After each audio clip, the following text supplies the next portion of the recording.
ሰላም ጤና ይስጥልን። እንደምን አረፈዳችሁ። ይህ የኢቲ ቱዴይ ኒውስ ቻናላችን ነው።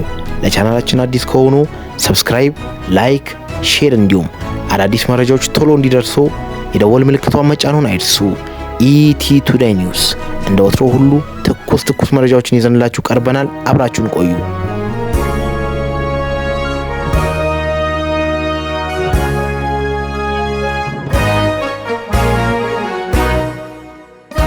የኢትዮጵያ መንግስት የሱዳን ጦር ያቀረበውን ውንጀላ ውድቅ በማድረግ ሱዳንን በጸረ ኢትዮጵያ ኃይሎች ማዕከልነት ወነጀለ። የኢትዮጵያ የውጭ ጉዳይ ሚኒስቴር የሱዳን ጦር ከኢትዮጵያ የተነሱ ድሮኖች ላይ ጥቃት ፈጽመዋል በሚል ያቀረበው ክስ መሰረተ ቢስ መሆኑን በውጭ ኃይሎች ትዕዛዝ የቀረበ ሲል ውድቅ አድርጓል። ሚኒስቴር መስሪያ ቤቱ ምላሹ ሱዳን በተለያዩ ጸረ ኢትዮጵያ ኃይሎች ማዕከል መሆኗን እንዲሁም የሀገሪቱ የህወሓት ቅጥረኛ ተዋጊዎች እየተጠቀሙ ያሉት መንገድ መሆኑ ተገልጿል። የውጭ ጉዳይ ሚኒስቴር ዛሬ ማክሰኞ ሚያዝያ 27 2018 ዓ.ም መግለጫውን ያወጣው የሱዳን ቃል አቀባይና የውጭ ጉዳይ ሚኒስቴር በትጋት በጋራ በሰጡት ጋዜጣዊ መግለጫ ኢትዮጵያ ላይ ካቀረቡት ክስ በኋላ ነው። የሱዳን ጦር በኢትዮጵያ ባህር ከተማ የተነሳ ድሮን በትናንትናው ዕለት ካርቱም ዓለም አቀፍ አየር ማረፊያ ላይ ጥቃት አድርሷል የሚል ክስ ማቅረቡ ተዋውሷል። ካርቱም ዓለም አቀፍ አየር ማረፊያ ላይ የተፈጸመው ጥቃት የተባበሩት አረብ ኤሚሬትስና የኢትዮጵያ መሳተፋቸው ማስረጃዎቹ እንዳለም ተገልጿል። ከመጋቢት ወር አንስቶ ኢትዮጵያ የባህር ዳር አየር ማረፊያ ላይ የተነሱ የሶስት ድሮኖችን በአገሪቱ 4 ግዛቶች ውስጥ ጥቃቶችን በማንሳት ከሷል። በተለያዩ መረጃዎች የተባበሩት አረብ ኤሚሬት ንብረት የሆኑትና የኢትዮጵያ ግዛት ውስጥ ባህር ዳር አውሮፕላን ማረፊያ ተነስቶ ጥቅም ላይ መዋሉን እንደተረጋገጠ መክሰሳቸው ተገልጿል።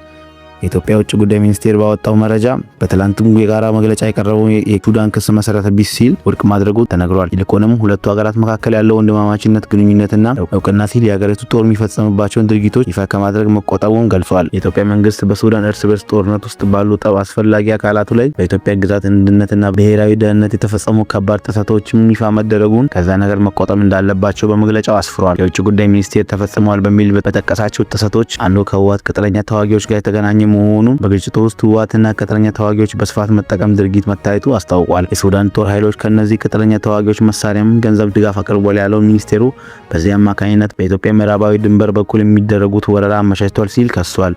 ሱዳን ውስጥ የሚገኙ የህወሓት ቅጥረኛ ተዋጊዎችም በጉዳዩ ይፋ የተመዘገበ ጉዳይ መሆኑን በመግለጫቸው መጥቀሳቸውን ሲነገር የሱዳን የተለያዩ ጸረ ኢትዮጵያ ኃይሎች ማዕከልና ሌሎችንም እያገለገለችን ሲል የሚያሳዩትን ታማኝ መረጃዎች ተናግሯል ሲሉ የተደገፈ መሆኑን አሳውቋል። በዚህ ጠብጫሪ ድርጊቶች እንዲሁም ሱዳን ጦር ባለስልጣናት እያቀረቡ ያሉት ክሶች የራሳቸውን ክፉ አጀንዳ ለማራመድ የሚፈልጉ የውጭ ደጋፊዎችን ትዕዛዝና የተለያዩ መንገዶችን የሚያከናውኑ በመሆናቸውን በማውገዝ ኢትዮጵያ ከሱዳን ህዝብ ጋር አጋርነት መቋሚ መቀጠሏን የገለጸው የውጭ ጉዳይ ሚኒስቴር መግለጫ አገሪቱ ከከበበባት ቀውስ የሚያወጣ ወታደራዊ መፍትሄ እንደሌለ አስረድቷል። ኢትዮጵያ በሱዳን እርስ በርስ ጦርነት ተፋላሚዎች ወገን መካከል ንግግር እንዲያደርግና አስቸኳይ ሰብአዊ ተኩስ አቁም እንዲደረግ በድጋሚ ጥሪ አቅርቧል። ቀጥሎም ዘላቂ ተኩስ አቁም ስምምነት እንዲሁም ዘላቂ ሰላምና ሲቪል አስተዳደር መሰረት የሚቀጥል ነጻ አካታችና ግልጽ ሲቪል ምርመራ ንግግር የሽግግር ሂደት አስፈላጊ እንደሆነም በአጽንኦት አስነስቷል። ኢትዮጵያ ከተባበሩት አረብ ኤሚሬቶች ጋር በመቀናጀት ከሱዳን ጦርነት የሚዋጋው የሱዳን ፈጥኖ ደራሽ ኃይል ድጋፍ ታደርጋለች የሚል ለሚቀርብባት ክስ ይፋዊ ምላሽ ስትሰጥ ይህ መጀመሪያ ነው። ኤሚሬቶች ከዚህም ቀደም ክሶች በተደጋጋሚ ውድቅ አድርጋለች ተብሎ ተነግሯል። ዘገባው ሮይተርስ ነው።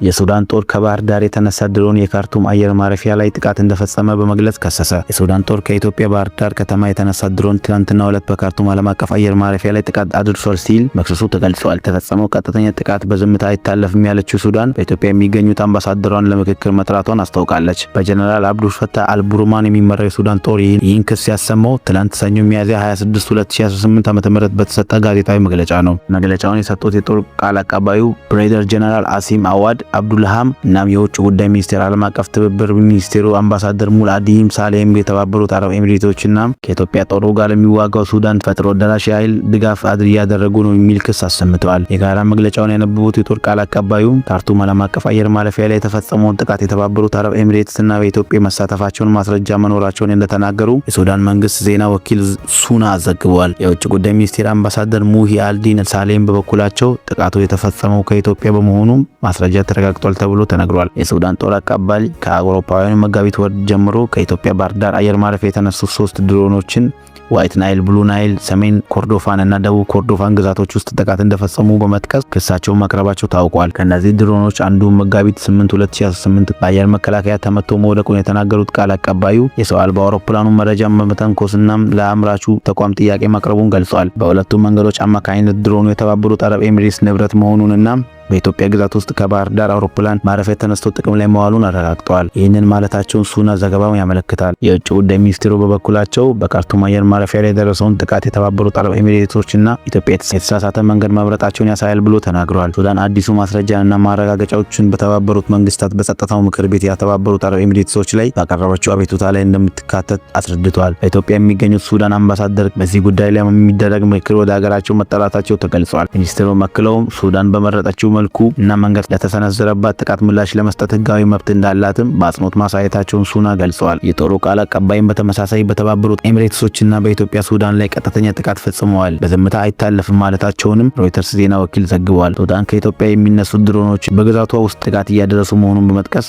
ክስ ስታቀርብ የመጀመሪያ አይደለም። የአብዱላል መንግስት በየካቲት ወር ባወጣው መግለጫ አይነቶችን ጥቃቶችንና ሁሉን አይነት መንገዶችን ኢትዮጵያን ለመክሰስ ያወጣችው የክስ ማህደሩ እንደተናገረው ከሆነ ኢትዮጵያ ያደረገች ያለችው መንገድ የሱዳንን መንግስት የሚያስቆጣ መሆኑን አክለውም ተናግረዋል። ቢቢሲ ከኢትዮጵያ ውጭ ጉዳይ ሚኒስቴር ጋር በጉዳዩ ምላሽ ለማግኘት ጥያቄ አቅርቧል። ይሁን እንጂ የኢትዮጵያ መንግስት ከዚህ ቀደም ባቀረቡት ክሶች ይሁን አሁኑን በተመለከተ ምላሽ አልሰጠም። በተባበሩት አረብ ኤሚሬቶች በበኩሏ ለሱዳን ፈጥኖ ደራሽ ኃይል ድጋፍ ታደርጋለች በሚል የሚቀርብባትን ክስ በተደጋጋሚ አስተባብላለች። ዘገባው የቢቢሲ ነው።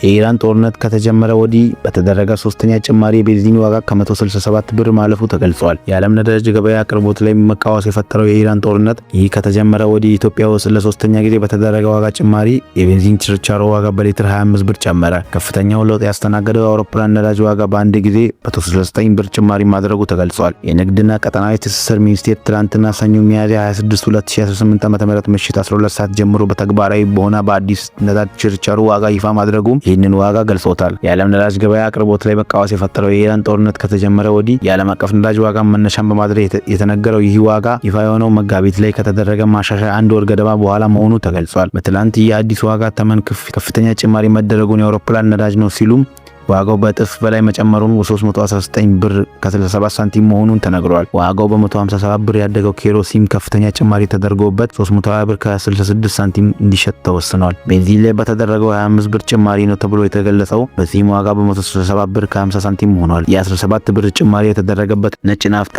እና 1 ሊትር ዋጋው 180 ብር ከ56 ሳንቲም መድረሱ ተገልጿል።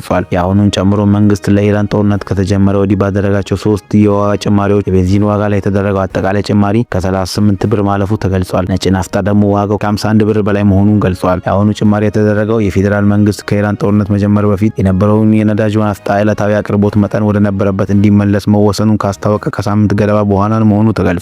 የጦርነቱን መጀመር ተከትሎ የኢትዮጵያ ውል የገቡ መካከለኛ ምስራቅ ሀገራት በግዢ ሂደት ውስጥ ተገዝቶ በመቅረብ ላይ የነበረውን ከ180,000 ሜትሪክ ቶን በላይ የሆነውን የነዳጅ ዋጋ የሚያቀርብ የሚችሉ መሆኑን ማስታወቃቸው ተገልጾ ነበር። ይሁን እንጂ በዚህ ምክንያት የነዳጅ ናፍጣ ዕለታዊ አቅርቦት ግማሽ ቀንሶ ከነበረበት ከ9.1 ሚሊዮን ሊትር ወደ 4.5 ሚሊዮን ሊትር ወርዶ ቆይቷል። የህዝብ ማመላለሻ እና ጭነት ተሽከርካሪዎች በብዛት የሚጠቀሙት ነጭ ናፍጣ አቅርቦት መቀነስ ሀገር አቋራጭ እንዲሁም የሸቀጥ ጭነት ጉዞዎችን እንዲገድቡ አድርጓል። ይህን ተከትሎ የሸቀጦች ዋጋ ጭማሪ ተስተውሎበታል። ባለፈው ሳምንት ረቡዕ ሚያዝያ 21 2018 ዓ.ም መግለጫ የሰጡት የገንዘብ ሚኒስትሩ አህመድ ሸዴ የመንግስት ነዳጅ ዲፖዎች መሙላት ስለነበረባቸው የዓለም ነዳጅ ዋጋ መናሩንና ቁጠባ መረጋጋት ስለነበረበት በግማሽ እንዲቀንስ ተደርጎ የነበረው የነጭ ናፍጣ አቅርቦት ወደ ነበረበት እንዲመለስ መወሰኑን አስታውቋል። በኢኮኖሚ ውስጥ የነጭ ናፍጣ አቅርቦት መቀነሱም ለህዝቡ ኢኮኖሚ ተንቀሳቃሽ ረገድ በተለያዩ ጫናዎች መከሰታቸውን ግልጽ ነው። የተለያየ ጉዳይ መድረሱም ግልጽ አለመሆኑ ተገልጿል።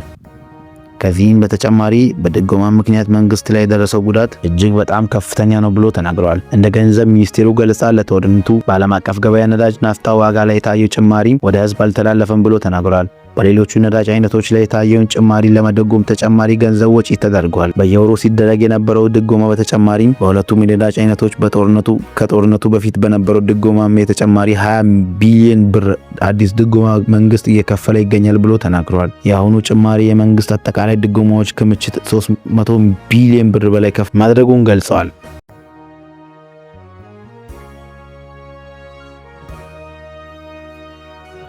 የኢራን ጦርነት ዩክሬንን እያጠናከረ ነው ተብሎ ተገልጿል። ይህም እንዴት ነው? ከሩሲያ ጋር የሚደረግ ተኩስ አቁም ይፋጠን ይሁን የሚለው ደግሞ መገናኛ ብዙሃንን ማነጋገሩ ተገልጿል። የዩክሬን ፕሬዝዳንት ቮሎዲሚር ዜሌንስኪ በመጋቢት ወር ሳውዲ አረቢያ ያቀኑት ከአሜሪካና ከእስራኤል ቴህራን ላይ በጦርነት ከከፈቱ በኋላ ነበር። በእርግጥ የእርሳቸው ጉብኝት ያልተጠበቀ መሆኑ የተገለጸ ነው። በኤክስ ገጻቸው ላይ በለጠፉት ጽሑፍ ጉብኝታቸውም ዓላማ የህይወትን ጥበቃ ለማጠናከር እንደሆነ ገልጸዋል። ዩክሬን ሩሲያ ከከፈተባት ጦርነት እያመከቱ ያሉት ዜሌንስኪ ወደ ባህረ ሰላጤ የተጓዙት ኪየቭ ጦርነት ሜዳ ላይ ያለችው ድሮን መከላከል አቅሙን በይፋ ለማሳየት መሞከሯ ተገልጿል። ዩክሬን በቅርብ ሳምንታት ውስጥ የኢራን ሚሳኤሎችንና ድሮኖችን ጥቃት ላደረሰችባቸው ሳውዲ አረቢያ፣ የተባበሩት አረብ ኤሚሬትስና ለኳታር የድሮን ልምምድና ቴክኖሎጂ ለማካፈል አቅደው መሆኑን ወደ ስፍራው እንደተጓዙ ሰዎች ተናግረዋል። ተጨማሪም ከሀገሪቱ ጋር ያላቸውን